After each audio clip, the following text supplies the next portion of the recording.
হুমায়ুন কবিরের দল প্রায় শেষের পথে।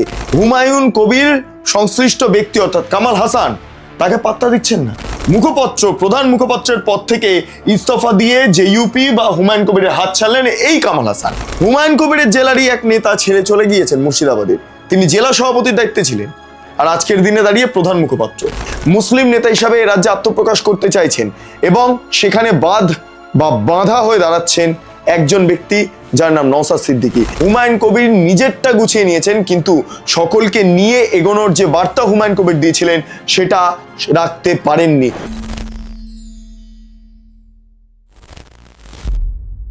আবারও অস্তিত্ব সংকটে হুমায়ুন কবিরের দল জেইউপি। কি হলো? হুমায়ুন কবিরের দলের যিনি প্রধান মুখপাত্র অর্থাৎ যিনি মিডিয়াতে কথা বলবেন, মিডিয়াতে হুমায়ুন কবিরের দলের যে এজেন্ডা সেটা বোঝাবেন, কিভাবে এই দল তৈরি হয়েছে না হয়েছে, এই দলের ভবিষ্যৎ কি, এই বাবরি মসজিদের ভবিষ্যৎ কি, সমস্ত বিষয় নিয়ে যে মিডিয়াতে বক্তব্য রাখবেন সে হাওয়া হয়ে যাচ্ছেন। অর্থাৎ হুমায়ুন কবিরের সঙ্গ ছাড়লেন এই কারণের জন্য, কারণ মিসকমিউনিকেশন। হুমায়ুন কবির সংশ্লিষ্ট ব্যক্তি অর্থাৎ কামাল হাসান তাকে পাত্তা দিচ্ছেন না, তাকে দলের কোনো এজেন্ডা বলছেন না, এজেন্ডা জানাচ্ছেন না, দলের কোনো বিষয় নিয়ে আলোচনা করছেন না। সেই কারণের জন্য হুমায়ুন কবিরের দল থেকে এবার সরাসরি, দল থেকে বলা ভুল, দলের মুখপত্র, প্রধান মুখপত্রের পদ থেকে ইস্তফা দিয়ে জেইউপি বা হুমায়ুন কবিরের হাত ছাড়লেন এই কামাল হাসান। কে এই কামাল হাসান? দীর্ঘদিন ধরে তিনি বিভিন্ন রাজনৈতিক কর্মকাণ্ডের সঙ্গে, রাজনৈতিক বার্তা নিয়ে, ইসলামের পক্ষে বার্তা নিয়ে এই কামাল হাসান লাগাতার হুমায়ুন কবিরের পাশে দাঁড়িয়েছিলেন। হুমায়ুন কবিরকে তীব্র তৃণমূল বিরোধী নেতা হিসাবে আমরা চিহ্নিত করতে পারি, কিন্তু আজকে এই হুমায়ুন কবিরের দলকেই কার্যত ছুঁড়ে ফেলে দিলেন এই কামাল হাসান ছুঁড়ে ফেলে দিলেন। কেন? ওই যে সব দোষ হুমায়ুন কবিরের। হুমায়ুন কবির যেভাবে ভাবছেন সেভাবে কামাল হাসান ভাবতে পারছেন না। কয়েকদিন আগে হুমায়ুন কবিরের দল থেকে হুমায়ুন কবিরের জেলারই এক নেতা ছেড়ে চলে গিয়েছেন মুর্শিদাবাদের। তিনি জেলা সভাপতির দায়িত্বে ছিলেন, আর আজকের দিনে দাঁড়িয়ে প্রধান মুখপাত্র। যাই হোক, এটা নিয়েই আমাদের প্রতিবেদন। নমস্কার, আপনারা দেখছেন বেঙ্গল লিবার্টি, আমি বিট্টু রায়চৌধুরী। ভয়ঙ্কর পরিস্থিতি। এই মুহূর্তে কামাল হাসান একটি পোস্ট করেছেন, আমি সেই পোস্টটা একবার পাঠ করব। এই আপনারা স্ক্রিনেও দেখতে পাচ্ছেন, এবং সেখানে কামাল হাসান লিখছেন, শ্রদ্ধেয় হুমায়ুন সাহেব, আমি নিজের ব্যস্ততার জন্য প্রেস সচিব পদ থেকে পদত্যাগ করছি। আপনার কাছ থেকে অনেক সম্মান এবং শ্রদ্ধা পেয়েছি। বিভিন্ন সময় প্রেস থেকে আমাকে ফোন করে জানতে চান যে কিছু বলুন কোনো ঘটনা সম্পর্কে, মোহামেডান দল নিয়ে, মাদ্রাসা ইস্যু নিয়ে, হুমায়ুন সাহেবকে নিয়ে, কিন্তু আমি সঠিকভাবে কোনো খবর পাই না আপনার কাছ থেকে, কারণ সেটা হয়তো আপনি বা চান না যে আমাকে সবসময় সঠিক খবরটা দিতে হবে, এমন কোনো ব্যাপারও নয়। তাই প্রেসের লোকজন আমাকে বিভিন্ন সময় বিভিন্ন কথা বলেন, এবং মাঝে মাঝে চ্যানেলে গিয়েও আমজনতা উন্নয়ন পার্টি নিয়ে আমাকে বলতে বললে আমি কিন্তু খুব অস্বস্তিতে পড়ে যাই, কারণ আমি কোনো কিছুই সঠিকভাবে খবর পাই না আপনার কাছ থেকে। এবার লিখছেন যে আমিনুল এবং রবিন আমাকে যথেষ্ট সম্মান দিয়েছেন, আমি শিক্ষকতার পেশায় একটু বেশি মনোযোগ দিতে চলেছি।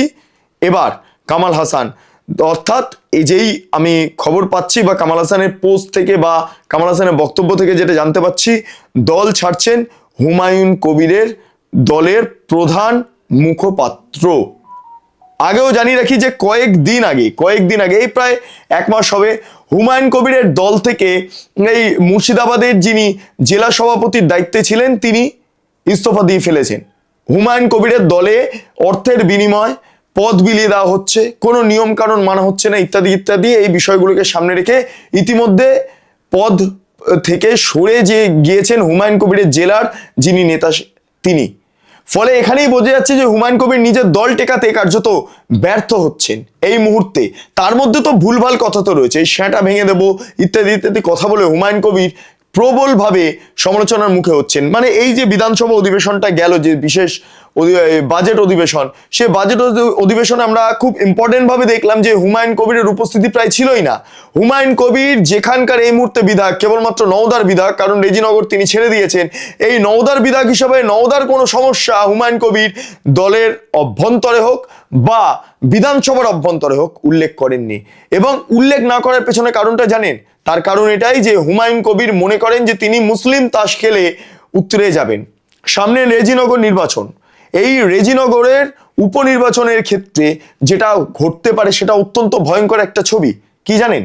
সেটা হলো যে এই রেজিনগরে হুমায়ুন কবির চাইছেন যে নিজের দলের লোককে অথবা নিজের ছেলেকে দাঁড় করাতে, কিন্তু এখানে বাঁধ সাধলো হুমায়ুন কবিরের বক্তব্য। কেন জানেন? তার কারণ হচ্ছে হুমায়ুন কবির যে সাঁটা ভাঙার শব্দটা উচ্চারণ করেছেন এতে দলের ড্যামেজ হয়েছে। আমি যেদিন ময়দানে মুসলমানদের নিয়ে নেমে যাব না, সেদিন এমন সাঁটা ভাঙা মাছ শুরু করব যে আপনাদের পতাকা বহন করার লোক থাকবে না। কেস, ওরকম কেস আমাদের বহুবার জেল খাটা আছে। এবং এই ড্যামেজের জেরেই আজকে এমন পরিস্থিতি দানা বাঁধতে শুরু করেছে। ফলে হুমায়ুন কবির বুঝতে পারছেন যে দলের অবস্থা খুব খারাপ, খুব খারাপ। যে কোনো মুহূর্তে এই দলটি ভেঙে যেতে পারে। হুমায়ুন কবির মমতা বন্দ্যোপাধ্যায়ের সঙ্গে যোগাযোগ করছেন, গোপনে যোগাযোগ করছেন, মুসলিম তাস খেলে মমতা বন্দ্যোপাধ্যায়ের সঙ্গে যোগাযোগ করার চেষ্টা করছেন, কিন্তু সেটা আদৌ কতটা বাস্তবায়িত হবে, কতটা সম্ভব হবে সেটা জানা নেই।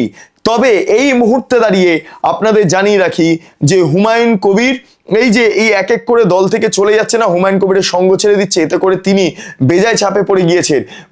মুখ্যমন্ত্রী অর্থাৎ শুভেন্দু অধিকারীর কাছে তিনি ক্ষমা চাইতেও প্রস্তুত রয়েছেন, যেটা আমরা সূত্র মারফত জানতে পারছি। তিনি চেষ্টা করছেন শুভেন্দু অধিকারীর সঙ্গে যোগাযোগ করার, কিন্তু কোনোভাবেই যোগাযোগ করা সম্ভব হচ্ছে না।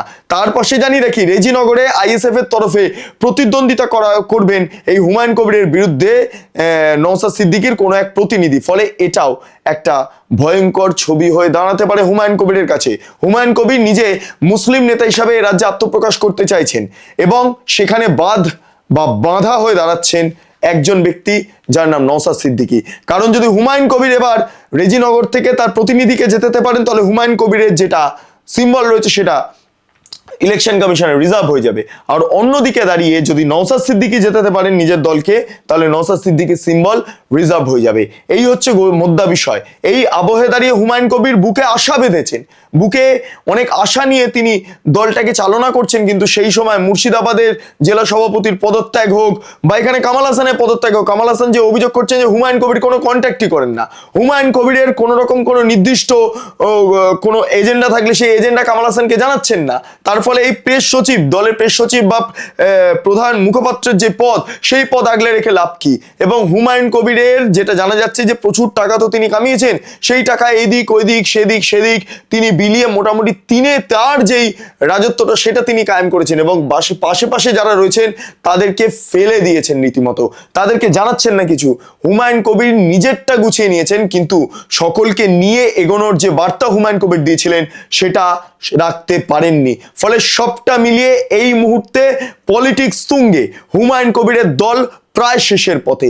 এই নিয়ে কামাল হাসান একটি সাক্ষাৎকারও আমাদের দেবেন, যেটা আমরা জানতে পারছি। কিন্তু তার আগে এই প্রতিবেদন পেশ করলাম এই কারণের জন্য, কারণ হুমায়ুন কবির তিনি ধীরে ধীরে শেষ হয়ে যাচ্ছেন। ঠিক মমতা বন্দ্যোপাধ্যায়ের দল তৃণমূল কংগ্রেস যেভাবে শেষ হয়ে গিয়েছে, সরকার থেকে যাওয়ার 2 মাসের মধ্যে শেষ হয়ে গিয়েছে, ঠিক একইভাবে হুমায়ুন কবিরের দলও প্রায় শেষের পথে, প্রায় বলা যেতে পারে অন্তিম যাত্রা। যাই হোক, আপনাদের কোনো মতামত থাকলে অবশ্যই আপনারা কমেন্ট সেকশনে জানান। হুমায়ুন কবিরকে নিয়ে কি মতামত আছে, হুমায়ুন কবিরের বাবরি মসজিদের ভবিষ্যৎ কি, সমস্ত নিয়ে আপনাদের মতামত কমেন্ট সেকশনে জানান। আপনারা এতক্ষণ ধরে দেখছিলেন বেঙ্গল লিবার্টি। চ্যানেলটা অবশ্যই ভালো লাগলে লাইক করুন, সাবস্ক্রাইব করুন, শেয়ার করুন, বেল আইকন ক্লিক করুন www.bengalliberty.com, সেখানে ক্লিক করুন, সমস্ত খবর আপনাদের জন্য সাজানো রয়েছে। পাশাপাশি আরো 2টি YouTube channel, Bengal liberty live, Bengal liberty news, সংশ্লিষ্ট 2টি ইউটিউব চ্যানেল আপনারা প্রবেশ করুন, লাইক করুন, সাবস্ক্রাইব করুন, শেয়ার করুন, বেল আইকন ক্লিক করুন। 3টি social media handle, Bengal liberty Facebook, Instagram এবং এক্স হ্যান্ডেল, সেখানে প্রবেশ করুন। ভাবা প্র্যাকটিস করুন, স্বাধীন কাঁচিন এবং গেরিলা সাংবাদিকতার পাশে দাঁড়ান। অসংখ্য ধন্যবাদ।